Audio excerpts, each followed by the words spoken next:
السلام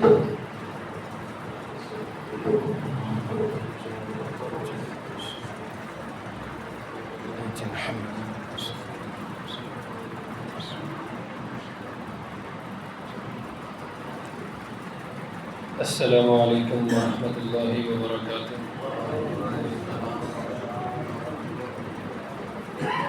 إن الحمد لله نحمده ونستعينه ونستغفره ونعوذ بالله من شرور أنفسنا ومن سيئات أعمالنا من يهده الله فلا مضل له ومن يضلله فلا هادي له وأشهد أن لا إله إلا الله وحده لا شريك له ونشهد أن محمدًا عبده ورسوله يا أيها الذين آمنوا اتقوا الله حق تقاته ولا تموتن إلا وأنتم مسلمون يا أيها الناس اتقوا ربكم الذي خلقكم من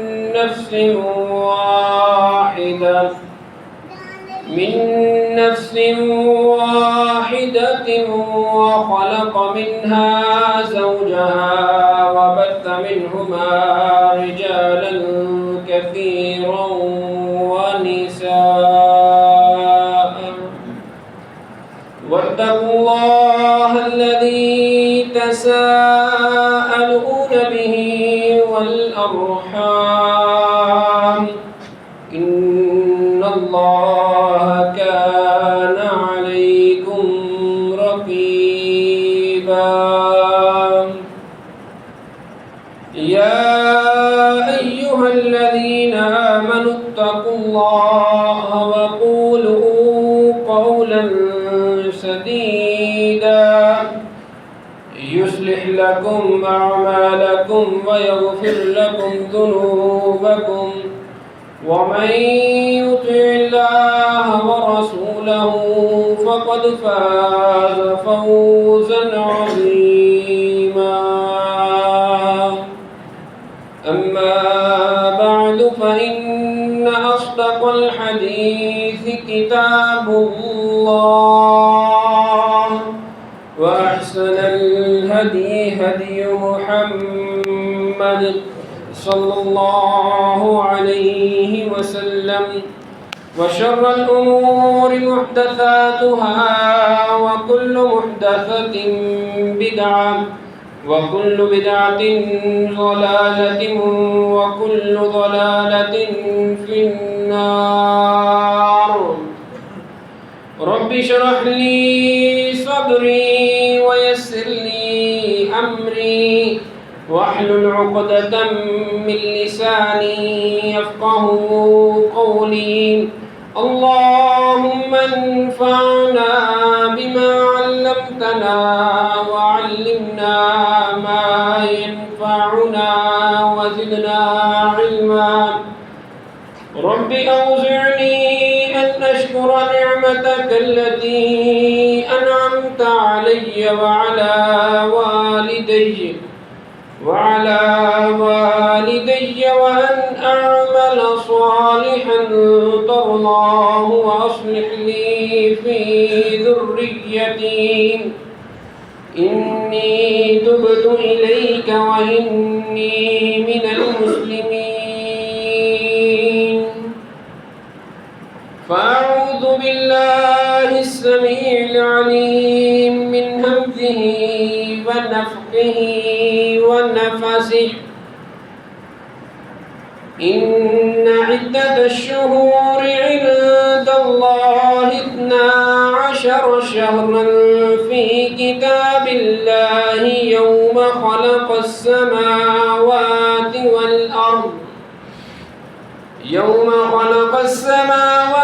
والأرض منها 4 حرم ذلك الدين القيم فلا تظلموا فيهن أنفسكم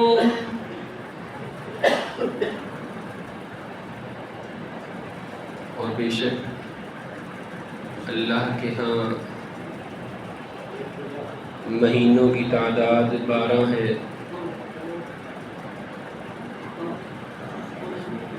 یہ تب سے ہے جب سے آسمان و زمین کو اللہ نے بنایا ہے۔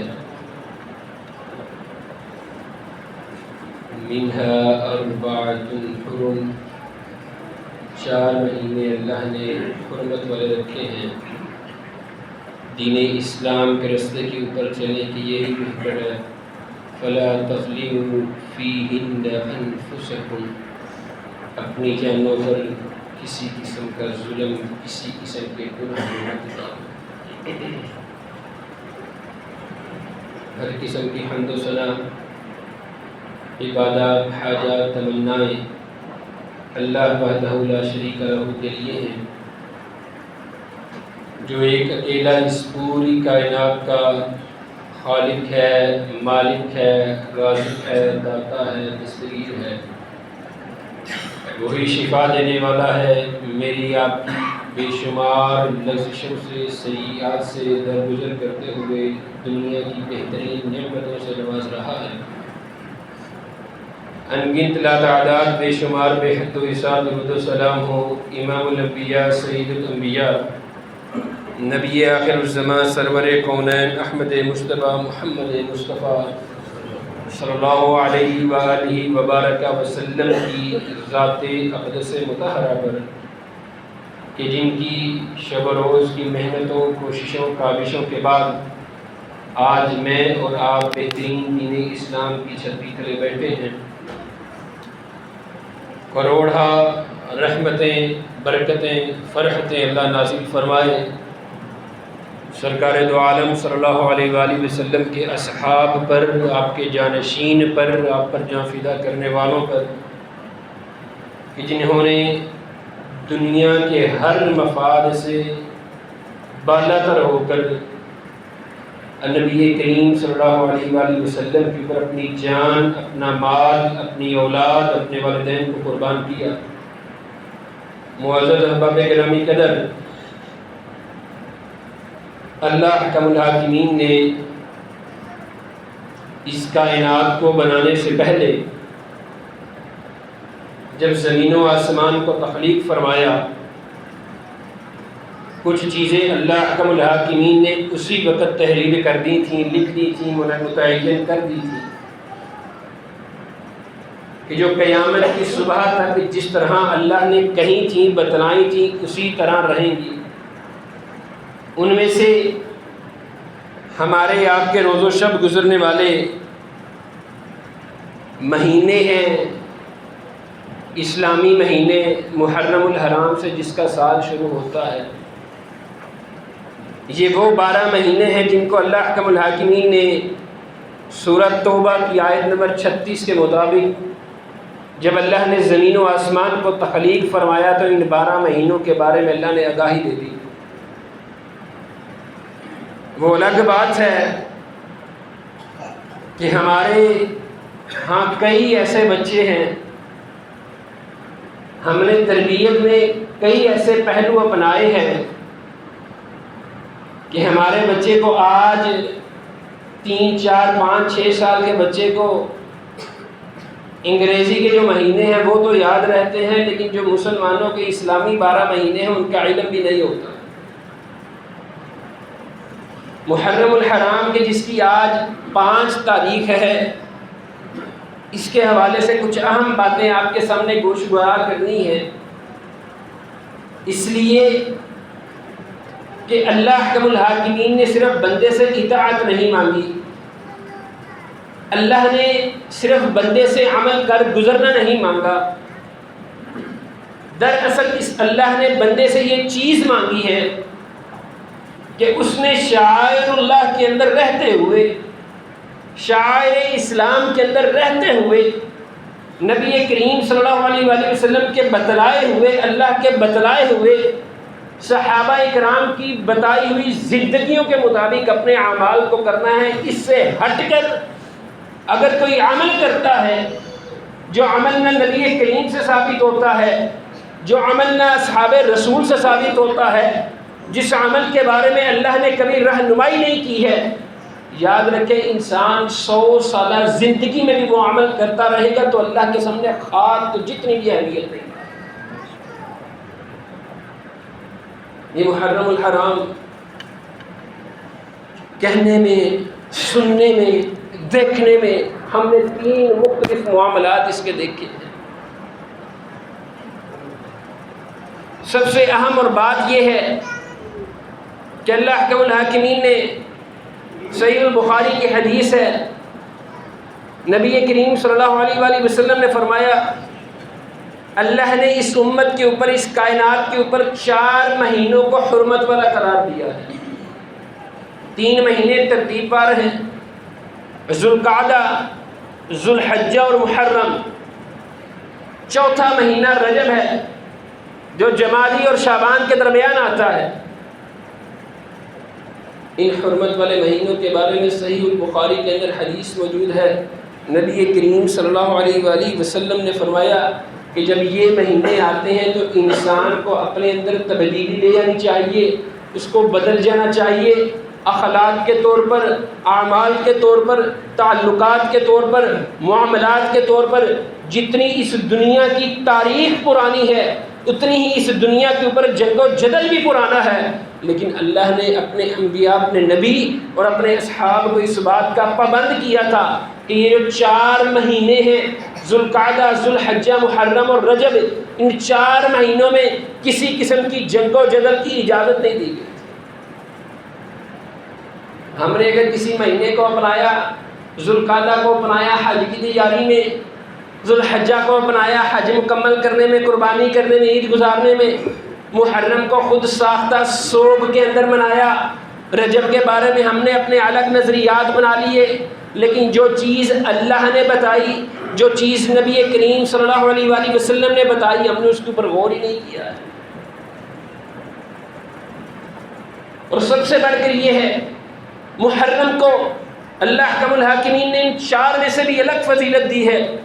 سنن ابن ماجہ کے اندر روایت موجود ہے، نبی کریم صلی اللہ علیہ وآلہ وسلم سے پوچھا گیا، نبی کریم صلی اللہ علیہ وآلہ وسلم ہمیں بتائیے افضل الصیام بعد رمضان، رمضان کے بعد بہترین رکھے جانے والے روزے کون سے ہیں؟ نبی کریم صلی اللہ علیہ وآلہ وسلم نے فرمایا شہر اللہ المحرم۔ صرف محرم ہی نہیں کہا جو اللہ کا مہینہ ہے محرم، اس کے روزے افضل ہیں۔ جس طرح مساجد ہے ساری کی ساری اللہ کی ہیں، لیکن اللہ نے بیت اللہ کو کہہ کر ایک خاص مقام دیا، 11 کے 12 مہینے اللہ کے ہیں۔ اسی طرح اللہ احکم الحاکمین نے ان 12 مہینوں میں سے ایک مہینہ محرم الحرام کو اپنا کہہ کر الگ اہمیت اور فوقیت دی ہے۔ یہ مہینہ انسان سے تقاضا کرتا ہے انسان اپنی زبان کو لگام دے، انسان اپنے اخلاق کو بہتر کرے، انسان اپنے معاملات کو بہتر کرے، انسان ہاتھ سے، زبان سے، اشارے سے، ناک سے، آنکھ سے، کسی بھی طور سے کسی بھی مسلمان کو، رشتہ دار ہے نہیں ہے، عزیز ہے نہیں ہے، دوست ہے نہیں ہے، بھائی ہے نہیں ہے، کسی بھی انسان کو محرم کے مہینے میں اور باقی 3 مہینوں میں کسی امت مسلمہ میں سے کسی فرد کے لیے یہ جائز نہیں ہے وہ کسی دوسرے کو تکلیف دے۔ ہمارا محرم ہوتا ہے جو گالی زبان پہ نکلتی ہے، اللہ معاف فرمائے، وہ آج بھی اسی طرح زبان پہ ہے۔ جو ماتھے کی سلوٹ پہلے کاروبار میں تھی، گھر میں تھی، وہ آج بھی ویسے ہی ہے۔ زبان سے جو آگ، منہ سے جو آگ پہلے نکالتے تھے آج بھی ویسے ہی نکالتے ہیں۔ کسی کو جھڑکنا ہو، ڈانٹنا ہو، جس طرح پہلے ڈانٹتے ان مہینوں میں بھی وہی سلوک روا رکھتے ہیں۔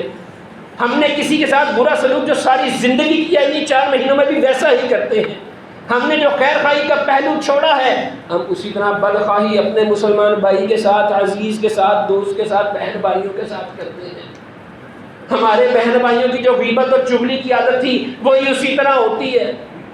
جو زندگی میں ہم نے کھیلنے کودنے کے معاملات رکھے ہیں، دین سے ہٹ کر مسجد سے دور ہیں، قرآن سے دور ہیں، اسلام سے دور ہیں، اپنی عیش و عشرت کی زندگی گزار رہے ہیں، بالکل اسی طرح گزار رہے ہیں. نہ ہم نے حرمت والے مہینے کا خیال کیا، نہ ہم نے اللہ کے خاص الخاص مہینے کا خیال کیا. اب آپ 20 بچے ہو نا، 20 بچے، والد ان 20 بچوں میں سے ایک بچے کو بلا کر کام کہے گا، اس کا نام لے کر کہے گا، اپنے بیٹے کو بلائے گا، ماں بیٹی کو بلائے گی، اس کو کام کہے گا، کام کہا جائے گا، اس یقین اور امید کے ساتھ کہ یہ میرا خون ہے، میرا بیٹا ہے، میری بیٹی ہے، میری بات کو تسلیم کرے گا. اللہ کے ملاحمین نے قرآن مجید میں یا ایھا الذین آمنوا، اے لوگوں جو ایمان لائے ہو، یہ بات کہتے ہوئے، ایمان والوں کو مخاطب کرتے ہوئے یہ بات ارشاد فرمائی کہ اللہ نے تمہاری زندگیوں کے اندر اس محرم کو بھیجا ہے کہ تم اپنے معاملات کو سدھار لو، اپنی زندگیوں کو بہتر کر لو. آئیے اپنے آپ سے سوال کیجئے، جہاں پر اللہ نے مخاطب کیا ہے ایمان والوں، اگر ہم مخاطب ہیں، اگر ہم اپنے آپ کو ایمان والے سمجھتے ہیں، تو پھر اس کے بعد یہ کیوں کر ایسا ہے کہ ہم اللہ احکم الحاکمین کے اس فرمان کو بھول جاتے ہیں. چند اہم چیزیں اس حوالے سے آپ کے سامنے گوش گزار کر رہا ہوں. سب سے پہلی بات ہے، ہمیں دنیاوی مفاد بڑا عزیز ہوتا ہے. ہم نے اپنی ایسی تربیت کر رکھی ہے، ہمیں دنیا میں کسی قسم کا نقصان نہیں چاہیے. دنیاوی معاملات میں نقصان سے بچنے کے لیے بے شمار پہلو، بے شمار کوششیں کرتے ہیں. کاروباری لوگ ہر 6 مہینے 1 سال کے بعد اپنے کاروبار کا حساب لگاتے ہیں، میں اوپر جا رہا ہوں کہ نیچے جا رہا ہوں. جو بچہ ہے تعلیم کا 1 سال کے بعد دیکھا جاتا ہے تعلیمی پروگرس کیسی ہے، اوپر جا رہا ہے کہ نیچے آ رہا ہے. لوگ آڈٹ کرتے ہیں، رزلٹ لیتے ہیں. اس لیے نہ کوئی باپ چاہتا ہے بچے کا رزلٹ خراب ہو، نہ کوئی کاروباری چاہتا ہے میرا کاروبار خراب ہو، کیونکہ یہ دنیا کا معاملہ ہے. کبھی دین کے معاملے میں بھی اپنا یہ محاسبہ کیا، میری زندگی کے اتنے سال گزرے ہیں، 30 سال گزرے ہیں، 40 سال گزرے ہیں، 20 سال گزرے ہیں، میں اپنی زندگی کے پچھلے سال کا محاسبہ کروں. میری نمازوں کی پابندی کیسی تھی، میری قرآن کی تلاوت کیسی تھی، میرے حقوق العباد کیسے تھے، میری عبادات کیسی تھیں، میرا ادب و احترام کیسا تھا، زندگی کے معاملات کیسے تھے. ہم نے اپنا اس طرح کا کبھی کوئی محاسبہ نہیں کیا، اس طرح کا کبھی کوئی آڈٹ نہیں کیا. اپنی آڈٹ رپورٹ اللہ احکم الحاکمین ہر انسان کو موقع دیتے ہیں. سب سے پہلے اللہ نے فرمایا انسان تجھے لازم ہے جب تو بستر پہ جائے اپنے 24 گھنٹے 23 گھنٹے کی آڈٹ رپورٹ اپنی آنکھوں کے سامنے لا، اللہ سے توبہ کر. یہ موقع ہاتھ سے گیا، مہینے بعد گیا، اللہ نے 12 مہینے دیے. انسان پھر بھی اپنی یہ آڈٹ کی رپورٹ کرنا پسند نہیں کرتا، لیکن کاروبار میں ہر مہینے اس کو آڈٹ چاہیے، ہر مہینے رزلٹ چاہیے، بچے سے ہر روز اچھا رزلٹ چاہیے. لیکن اپنی ذات کی حد تک جہاں اصلاح کی بات آتی ہے، جہاں معاملات کو بہتری کی بات آتی ہے، ہم اس معاملے سے پیچھے رہ جاتے ہیں. سب سے پہلا کام اس محرم میں ہونا چاہیے، اپنے ایک آڈٹ رپورٹ اپنی جسمانی تیار کریں، روحانی تیار کریں، علمی رپورٹ تیار کریں اور دیکھیں کون سی چیزیں تھیں جو میں پچھلی زندگی میں نہیں کر سکا، میں نے آئندہ کی زندگی میں کرنی ہے.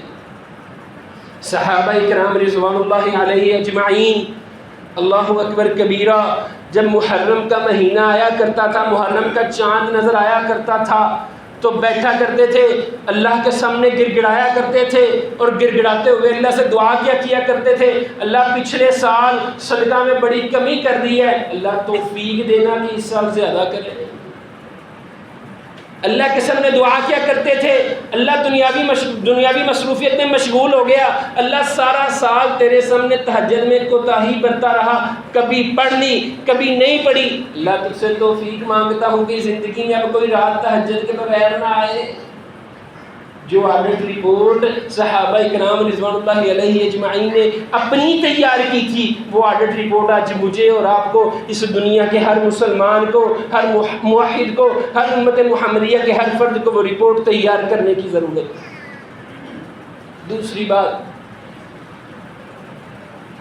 نبی کریم صلی اللہ علیہ وآلہ وسلم کو ایک پہلو پر ہمیشہ غور رکھیے گا، کبھی یہ پہلو بھولیے گا مت.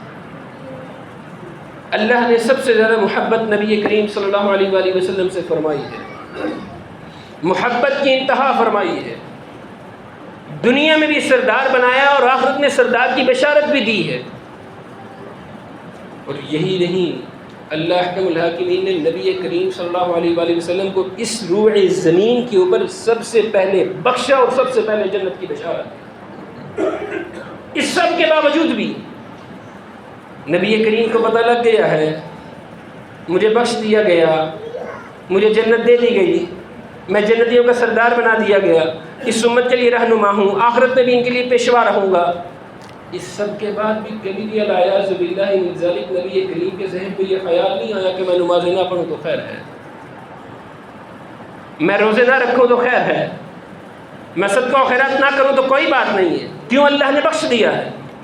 ان سب کے باوجود بھی نبی کریم صلی اللہ علیہ وآلہ وسلم اس روئے زمین پر سب سے زیادہ نفلی روزے رکھنے والے تھے، سب سے زیادہ۔ ایک لمحے کے لیے ذہن میں خیال بھی آتا آسائش کا تو اللہ احکم الحاکمین کون کون سی آسائش اپنے محبوب کو نہ دیتے۔ ایک دفعہ پوچھ نہیں تھا دیا، یہ احد کے پہاڑ سونے کے بنا کر تیرے ساتھ چلا دیتا ہوں، نبی کریم نے تو نہیں کہا اللہ مجھے دے دیجیے۔ اس روئے زمین پر سب سے زیادہ بہترین، سب سے گہری عبادت کرنے والے نبی کریم صلی اللہ علیہ وآلہ وسلم ہیں، وہ نبی جن کو جنت کی بشارت بھی ہے، دنیا میں بھی سکون ہے، آخرت میں بھی سکون ہے۔ اور دوسری طرف ہم ہیں، ہمیں آپ کو اس دنیا میں کسی نے کوئی جنت کی بشارت دی ہے؟ ہمیں آپ کو اس دنیا میں کسی قسم کی گناہوں کی بخشش کی بشارت مل گئی ہے؟ کسی کو بھی نہیں ملی ہے۔ اصحاب کے بعد کوئی ایسی شخصیت نہیں ہے، لیکن پھر بھی ذرا سوچئے، نبی کریم کو ساری معافیوں کے باوجود انہوں نے کبھی کوئی روزے نہیں چھوڑے، نفلی فرائض نہیں چھوڑے، نوافل نہیں چھوڑے۔ ہم نے اپنی زندگیاں کیا کی ہیں؟ نہ بخشش کی گارنٹی ہے، نہ جنت کی گارنٹی ہے، امید ضرور ہے، اللہ سے حسن ظن ضرور ہے، اللہ بخش دیں گے انشاءاللہ، امید ضرور ہے لیکن گارنٹی نہیں ہے۔ لیکن نمازیں ہماری پوری نہیں، قرآن سے ہمارا تعلق گہرا نہیں، صدقہ و خیرات سے ہم دور ہیں، بمشکل رمضان کے فرض روزے رکھتے ہیں، نوافل روزوں سے ہم دور ہیں۔ یہ کیسا انسان ہے کہ جس انسان کو اللہ نے گارنٹی بھی کوئی نہیں دی، اللہ نے کوئی خوشخبری بھی نہیں دی، مکمل رزلٹ بھی نہیں دیا کہ انسان تو جنتی ہے، لیکن انسان پھر بھی یہ ساری عبادات چھوڑے ہوئے۔ سب سے زیادہ نبی کریم صلی اللہ علیہ وآلہ وسلم نے رمضان کے بعد محرم الحرام میں روزے رکھے ہیں، اور خاص طور پر نبی کریم صلی اللہ علیہ وآلہ وسلم اپنی زندگی میں 10 محرم کو روزہ رکھا کرتے تھے۔ سبب بتایا، آپ نے کہا میرے ایک نبی ساتھی کو اللہ نے اس 10 محرم کو فتح دی تھی۔ پھر کسی نے بتایا نبی کریم صلی اللہ علیہ وآلہ وسلم جو یہود و نصارہ ہیں وہ اس دن کی بڑی تعظیم کرتے ہیں، وہ اس دن کا روزہ رکھتے ہیں۔ پھر آپ نے یہ بات فرمائی کہ اگر میں زندہ رہا تو آئندہ سال 9 کا روزہ رکھوں گا۔ نبی کریم صلی اللہ علیہ وآلہ وسلم نے زندگی سے وفا نہ کی، آئندہ سال 9 محرم سے پہلے نبی کریم صلی اللہ علیہ وآلہ وسلم اس دنیا سے کوچ فرما گئے۔ سیدنا عبداللہ ابن عباس حدیث کے راوی ہیں، امام ابن حجر العسقلانی فتح الباری کے اندر لکھتے ہیں، محدثین کا اس بات کے اوپر اتفاق ہے کہ نبی کریم صلی اللہ علیہ وآلہ وسلم کو چونکہ یہ موقع نہ ملا کہ وہ 9 کا روزہ رکھے، لیکن آپ نے یہ بات کی، اس لیے راجح اور بہترین یہی عمل ہے کہ انسان 9 کا روزہ بھی رکھے اور 10 کا روزہ بھی رکھے۔ ایک عمل نبی کریم کر رہے تھے، دوسرا کرنے کا کہہ گئے ہیں۔ بہترین عمل یہ ہے کہ انسان 9 محرم کا روزہ بھی رکھے اور 10 محرم کا روزہ بھی رکھے۔ اور اس روزے کے بارے میں نبی کریم صلی اللہ علیہ وآلہ وسلم نے فرمایا، یہ روزہ انسان کی پچھلے 1 سال کے گناہوں کی بخشش کا ذریعہ بن جاتا ہے۔ ویسے انسان صبح گھر سے نکلے نا، ناشتہ کر کے نکلے، کام میں ایسا مصروف ہو، بے شک رات کو 8 بجے جا کر بھی دوسری چیز کھائے، لیکن اگر کسی جگہ روزے کا کہہ دیا جائے گا تو وہیں پر جی میری طبیعت اجازت نہیں دیتی، میری شوگر تیز ہے، میرا بلڈ پریشر تیز ہے، میں نے پڑھنا ہے، میں نے تعلیم حاصل کرنی ہے، میں نے بازار جانا ہے، یہ کام ہے وہ کام ہے۔ لیکن ویسے دنیاوی مصروفیت میں بہت سارے لوگوں کو دیکھا ہے جو رمضان کے روزے نہیں رکھتے، صبح گھر سے نکلتے ہیں، سارا دن میں چاہے ایک گلاس بمشکل پانی پئیں، رات کو 9-10 بجے آ کر کھانا کھاتے ہیں، اگر اس کو روزے کی طرف لایا جائے تو بے شمار اس کے پاس اپنے دلائل موجود ہیں۔ اپنی عادت رپورٹ بنانے کے بعد دوسرا کام ہے اس محرم کے مہینے میں سب سے زیادہ روزے رکھیں۔ اگر سب سے زیادہ نہیں رکھ سکتے تو کم از کم 9 اور 10 محرم کا روزہ خود بھی رکھیں اور اپنے بچوں کو بھی رکھوائیں۔ جس اہتمام کے ساتھ رمضان کے روزے رکھا کرتے تھے اسی اہتمام کے ساتھ رکھیں۔ کوئی ایک صحابی ذخیرہ یا حدیث میں موجود نہیں ہے کہ جس نے 9-10 محرم کا روزہ چھوڑا ہو۔ نبی کریم کے ساتھ 10 محرم کا رکھا کرتے تھے، پھر آپ کے بعد 9 اور 10 کی ہمیشگی کیا کرتے تھے۔ اور تیسری بات، احباب، سب سے پہلے یہ بات عرض کی تھی، ساری زندگی اگر اعمال کرتے رہیں، ساری زندگی نیکیاں کرتے رہیں، اگر آپ کے وہ اعمال، آپ کی وہ نیکیاں قرآن و حدیث سے نہیں نکلتی، وجود نہیں ہے ان کا، نبی کریم یا صحابہ نے نہیں کی، اللہ نے نہیں کروائی یا نہیں کہنے کا حکم دیا، تو یاد رکھیے وہ نیکی کسی قسم کے کام کی نہیں ہے۔ ہم نے دین اسلام کو اس طرح اپنایا ہے جس سے ہمیں مطلب نکلتا ہے، ہمیں مفاد نکلتا ہے، جس چیز کا ہمیں فائدہ ہوتا ہے حقیقی طور پر دنیا اور آخرت میں، ہم نے اس کی طرف کبھی دھیان ہی نہیں دیا۔ یہ لوگ محرم الحرام میں، اللہ کے حرمت والے مہینے میں، اب یقین مانیں مسجدوں میں آنے سے گریزاں ہیں، لیکن وہ خرافات کے پیچھے، بدعات کے پیچھے اپنا وقت ضائع کرنے میں لگے ہوئے ہیں۔ ایسی ایسی اوٹ پٹانگ حرکتیں کرتے ہیں، اوٹ پٹانگ معاملات کرتے ہیں، نہ دین اسلام سے ثبوت ہے، نہ صحابہ سے ثبوت ہے، نہ تابعین سے، نہ تبع تابعین سے، کسی سے بھی ثبوت نہیں ملتا، لیکن لوگوں نے اپنا رکھی ہے۔ عجیب و غریب خرافات ہیں۔ کئی لوگ ہیں انہوں نے جناب ساری محرم الحرام میں یہ ارادہ کر لیتے نہیں ہم نے جوتا نہیں پہننا، خواتین ارادہ کر لیتی ہیں اپنے کنگن اتار لیتے ہیں، زیور اتار کے رکھ لیتے ہیں، مخصوص قسم کا ایک رنگ کا لباس پہننا شروع کر دیتے ہیں، مخصوص قسم کے جلوس نکالنا شروع کر دیتے ہیں۔ یہ کوئی بھی ایسا طریقہ نہیں ہے وہ طریقہ جو نبی کریم یا صحابہ سے ثابت ہو۔ اپنے جسم کو پیٹا جاتا ہے، اذیت دی جاتی ہے۔ نبی کریم صلی اللہ علیہ وسلم نے خبردار کرتے ہوئے فرمایا، صحیح مسلم کے اندر روایت موجود ہے، جو بندہ اپنے آپ کو پیٹے، نوحہ کا نہ ہو، اس کا امت محمدیہ صلی اللہ علیہ وسلم سے کوئی تعلق نہیں ہے۔ نبی کریم نے اور آپ کے صحابہ نے ساری زندگی 10 اور 9 کا روزہ رکھا ہے۔ سیدہ حسنہ حسین نے ساری زندگی 9 اور 10 کا روزہ رکھا ہے۔ آپ کی آل اولاد نے بعد میں روزے رکھے ہیں، لیکن ہم یہاں پر سلیلوں کے نام پر لوگوں کو باہر نکال لیتے ہیں۔ کوئی چھوٹی چھوٹی وہ مٹی کی ٹوٹیاں لے لیتے ہیں، ان کے اوپر کوئی شرینی ڈال کر لوگوں کو دیتے ہیں۔ جو اصل مقصد تھا اسلام کا، ہم اس مقصد سے غافل ہو گئے۔ تربیت کا جو اصل معاملہ تھا اس سے غافل ہو گئے۔ لوگ میوزک کے پیچھے چلے گئے، ڈیک کے پیچھے چلے گئے، اس طرح کے غافل ہوئے۔ 9 اور 10 آتی ہے، سڑکوں پر ہوتے ہیں، ہر قسم کی فحاشی بھی ہوتی ہے، کسی قسم کے پردے کا خیال نہیں ہے، لباس کا خیال نہیں ہے، پاکی کا خیال نہیں ہے، نمازوں کا خیال نہیں ہے، روزے کا خیال نہیں ہے۔ پھر اگر کوئی شخص یہ بات کہے کہ یہ لوگ زیادہ غم رکھتے ہیں تو یقیناً وہ جھوٹ بولتے ہیں۔ ان لوگوں کو پہچانیے، ان لوگوں نے حقیقی معنوں میں دین اسلام کا لبادہ اوڑھ کر صحابہ رسول صلی اللہ علیہ وآلہ وسلم کے اوپر شتم گریزہ ہوئے۔ یہ وہ بدبخت لوگ ہیں کہ جنہوں نے نبی کریم صلی اللہ علیہ وآلہ وسلم کے اہل بیت میں، آپ کے صحاب میں، آپ کے اہل و عیال میں نقب لگانے کی بہت گندی اور گھنونی سازش کی ہے۔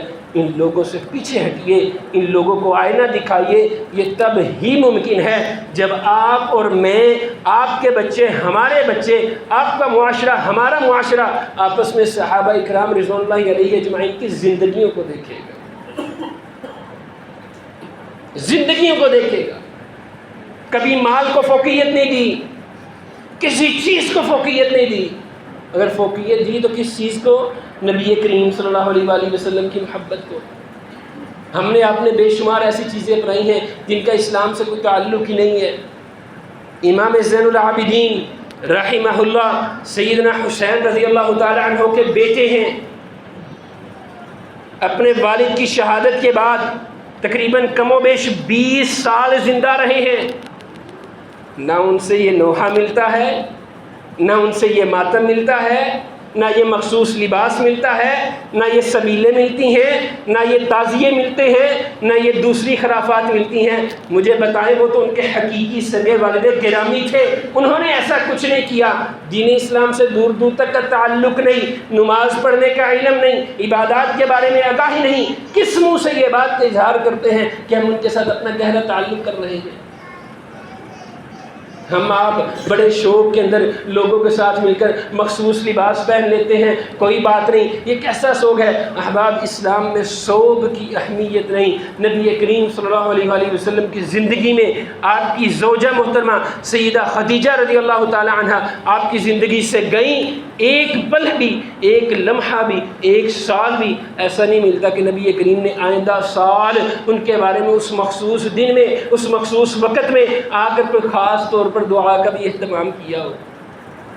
ہم لوگوں کے گناہ کی طرف دیکھ کر گناہ کو پکڑ لیتے ہیں، کبھی ایسا نہیں ہوا دوسرے کی نیکی کو دیکھ کے ہم نے نیکی کو پکڑا ہو۔ ہم اس بندے نے مخصوص لباس پہنا ہے، ہم اس کے پیچھے مخصوص لباس پہن لیتے ہیں، جی کیا ہوتا ہے؟ کچھ نہیں جاتا۔ لیکن جو بندہ دین کے لیے مسجد میں آتا ہے، ہم نے کبھی اس کی طرف دیکھ کر دین کی طرف نہیں آئے۔ یہ جو چیز ہے نا، کیا ہوتا ہے؟ کچھ نہیں ہوتا۔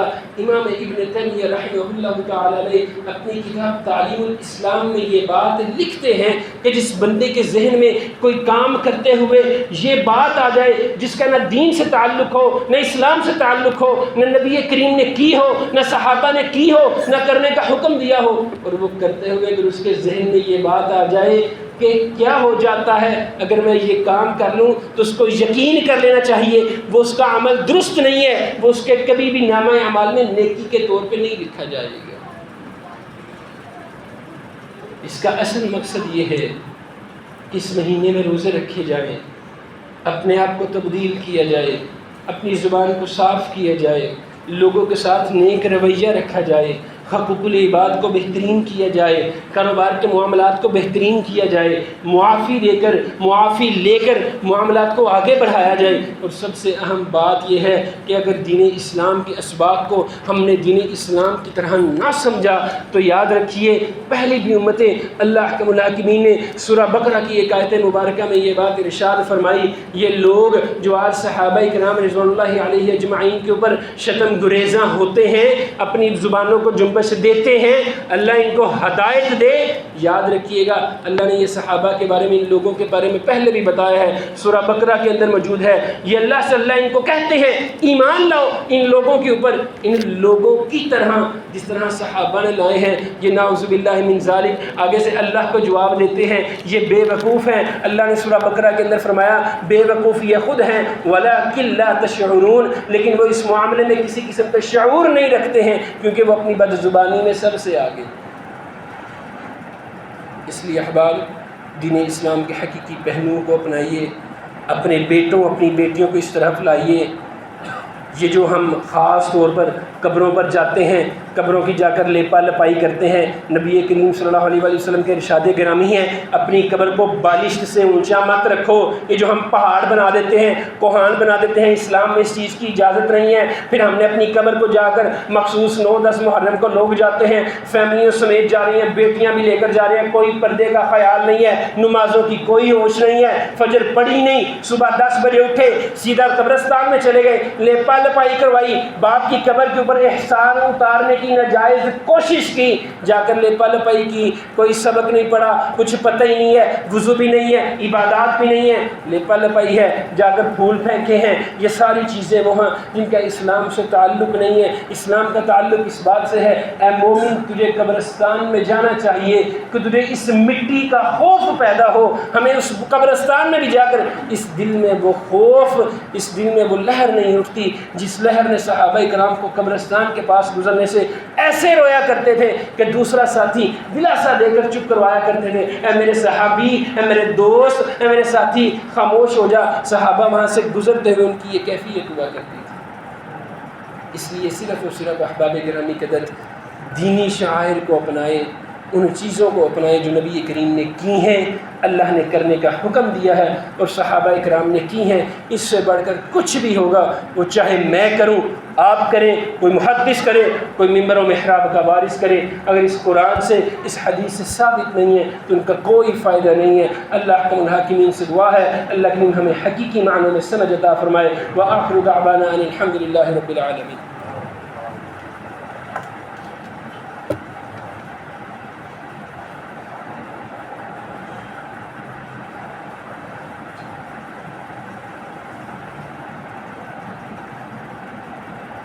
إن الحمد لله نحمده ونستعينه ونستغفره ونؤمن به ونتوكل عليه ونعوذ بالله من شرور أنفسنا ومن سيئات أعمالنا من يهده الله فلا مضل له ومن يضلل فلا هادي له وأشهد أن لا إله إلا الله وحده لا شريك له وأشهد أن محمدا عبده ورسوله اللهم صل على محمد وعلى آل محمد كما صليت على إبراهيم وعلى آل إبراهيم إنك حميد مجيد اللهم بارك على محمد وعلى آل محمد كما باركت على إبراهيم وعلى آل إبراهيم إنك حميد مجيد۔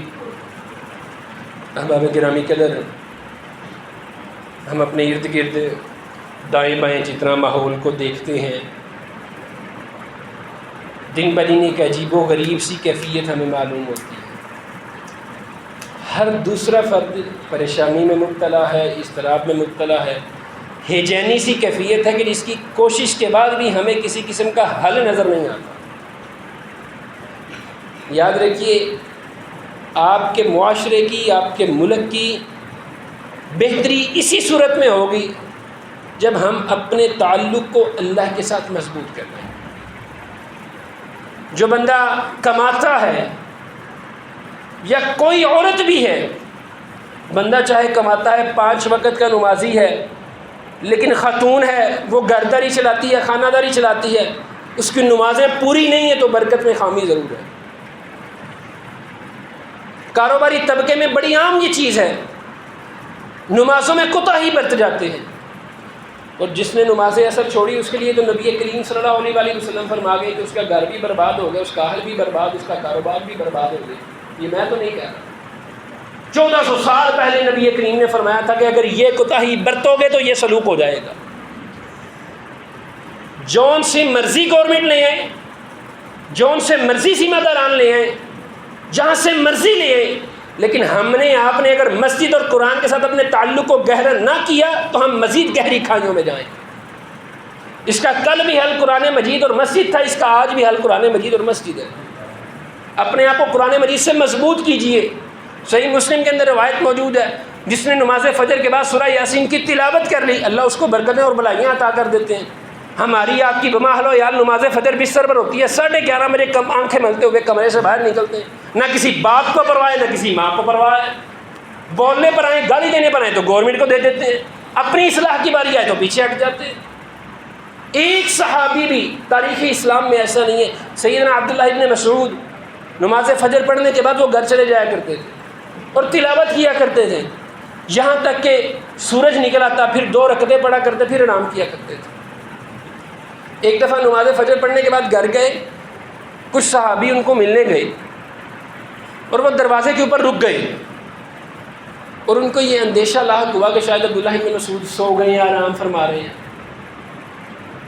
انہوں نے دستک دی، آواز نہیں، پھر دستک دی، پھر اندر آئے، ان کو اجازت دی گئی۔ تو انہوں نے عبداللہ ابن مسعود نے پوچھا اندر آنے میں اتنی دیر کیوں کر دی؟ وہ کہتے ہیں ہم سمجھے شاید آپ آرام نہ کر رہے ہوں۔ اور عبداللہ ابن مسعود نے آگے سے پتہ کیا کہا تھا؟ اے میرے ساتھیوں، کیا تم نے سوچا کہ عبداللہ ابن مسعود یہ برکت کھو دے گا؟ کوئی گھر نہیں تھا ہمارے آتے جیسا ان کے پاس، یہ ماحول بھی نہیں تھا مسجدوں کا، کوئی کارپیٹ، کوئی اے سی نہیں تھے، تپتی زمینیں تھیں، بارش ہوتی تھی تو گارا ہوتا تھا، لیکن اتنا خشوع و خضوع تھا کہ پرندے آ کر کندھوں پر بیٹھا کرتے تھے۔ دنیاوی مال سے کسی قسم کا لگاؤ نہیں تھا، لیکن اللہ نے اتنی عزتیں دی کہ قیامت کی صبح تک ان کا نام رہے گا۔ ہمیں اللہ سب کچھ بھی دیتا ہے، ہم پھر بھی اللہ سے دور ہو جاتے ہیں۔ اللہ ہمیں ڈھونڈ ڈھونڈ کر برکت دینا چاہتے ہیں، ڈھونڈ ڈھونڈ کر، نام لے لے کر کہتے ہیں شفا چاہیے آؤ میں دیتا ہوں، ہم کہتے نہیں چاہیے۔ کوئی مشکل دور کرنی آؤ میں کر دیتا ہوں، نہیں اللہ ہمیں سونا سونے دو۔ ہمارا بچہ رات کو 2-2:30 بجے گھر آئے گا، اتصال سو جائے گا، کسی ماں اور باپ کو یہ توفیق نہیں ہوگی اس کو کہ بیٹا 2 نفل پہلے تو پڑھ ہی لے، ہاں تہجد کا تو وقت ہوا ہی ہوا ہے۔ سب سے پہلے فکر ہو جائے گی لیٹ آیا سلائی اس کو، بڑا کام کر کے آیا میرا بیٹا۔ یہ کیوں ہے بھلا؟ کیونکہ نہ باپ پڑھتا ہے نہ ماں پڑھتی ہے۔ اکٹھے ڈرامہ دیکھنے بیٹھ جانا ہے، اکٹھے نماز پڑھنے کا ارادہ نہیں ہوتا۔ دنیا کے سارے کام اکٹھے کر لینے ہیں۔ آج بیٹے کی شادی کی پلاننگ کریں، سارا خاندان اکٹھا ہو کے شاپنگ کرتا ہے، اعلان کر دینا کل فلاں جگہ پر اکٹھے جمعہ پڑھنے جائیں گے، تو کسی کو پیٹ درد ہو جائے گی، کسی کی فلاں مجبوری، کسی کی فلاں تعلیم، کسی کی فلاں تعلیم ہے۔ سب سے پہلے اپنے عمل کو درست کیجیے۔ اگر میں اور آپ دین اسلام اور نمازوں کے ساتھ تعلق نہیں مضبوط بناتے تو یاد رکھیے کروڑوں روپے کما لے، اللہ آپ کو کسی قسم کا سکون نہیں دے گا۔ ہاں لیکن اگر اللہ نے کہا تو نے نمازیں پڑھ لی، تو نے اللہ کے لیے وقت نکالا، پھر اللہ نے کہا تو بے فکر ہو جا۔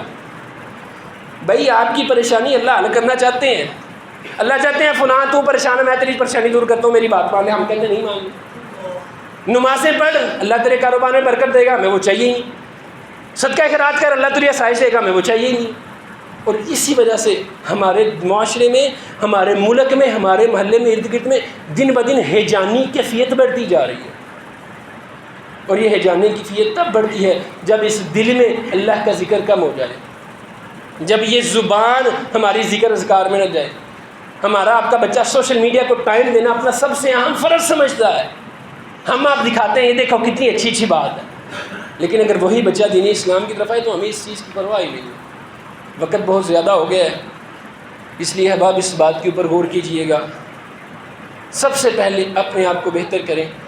آپ نے اگر مشاہدہ کرنا ہو تو ان لوگوں کو دیکھیے جو مسجدوں کے ساتھ منسلک ہیں، قرآن مجید کے ساتھ منسلک ہیں، ذکر اذکار کے ساتھ منسلک ہیں، وہ بھی آپ ہی کے معاشرے میں رہ رہے ہیں، آپ ہی کے محلے میں، آپ کے دوست احباب بہن بھائیوں میں، لیکن آپ سے زیادہ ان کو سکون ہے۔ یہ سکون ان کو کسی گورنمنٹ نے نہیں دیا، یہ سکون ان کو قرآن مجید نے دیا ہے، اور قرآن مجید کی گورنمنٹ اللہ حکم الحاکمین کیا، اس سے بڑھ کر کسی کی گورنمنٹ نہیں ہے۔ اللہ آپ کو سکون دینا چاہتے ہیں، خدا را گزارش ہے اللہ کا یہ سکون لٹائیے مت۔ اللہ آپ کی پریشانی دور کرنا چاہتے ہیں، اللہ کی سفر کو ٹھکرائیے مت، اللہ کی بات کو مت ٹھکرائیے۔ اگر دنیا میں یہ ہماری آپ کی کوشش ہوتی ہے ہماری بات کو کوئی ٹھکرائے نہ، تو وہ کل کائنات کا مالک ہے، ایک کن سے اس نے آپ کو بے شمار نعمتیں آسائشیں نوازی ہیں، آپ کبھی وہم و گمان بھی نہیں کر سکتے۔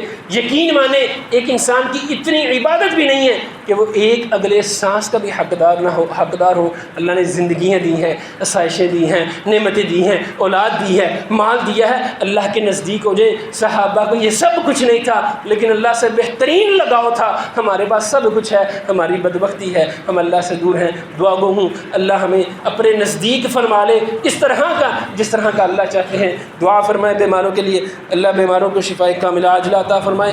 اپنے دائیں بائیں ارد گرد سفید پوش لوگوں کا خیال رکھا کریں، حکومتی تسلط کی وجہ سے پریشان ہو جاتے ہیں، سفید پوشی ہوتی ہے، وہ کسی سے سوال بھی نہیں کر سکتے، ان کا خیال رکھا کریں، ان کی ضرورتوں کا خیال رکھا کریں، ان کے ساتھ تعاون کیا کریں، وہ کسی قسم کی پریشانی میں شامل نہ ہو۔ میری ہمشیرہ محترمہ علیم ہیں، دعا فرمائے اللہ ان کو صحت کاملہ عاجلہ عطا فرمائے۔ نمازی ساتھی بھی علیم ہیں، اللہ سے دعا فرمائے اللہ ان کو بھی شفا یقین عطا فرمائے۔ اللہ کریم ہم گناہ گار ہیں، خطا کار ہیں، سیاہ کار ہیں، ہمارے گناہوں کو معاف فرما، ہماری غلطیوں کوتاہیوں سے درگزر فرما۔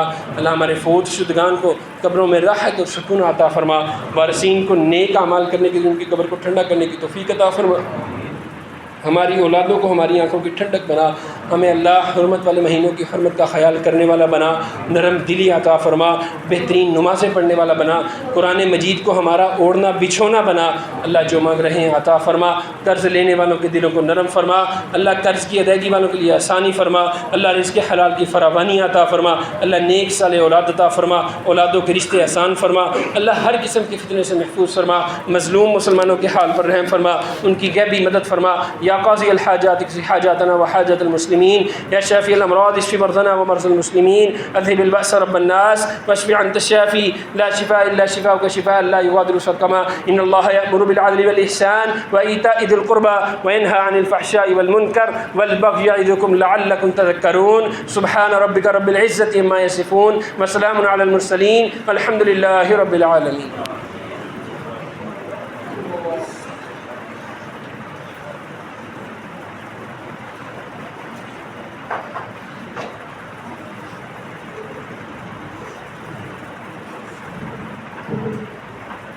الله أكبر الله أكبر أشهد أن لا إله إلا الله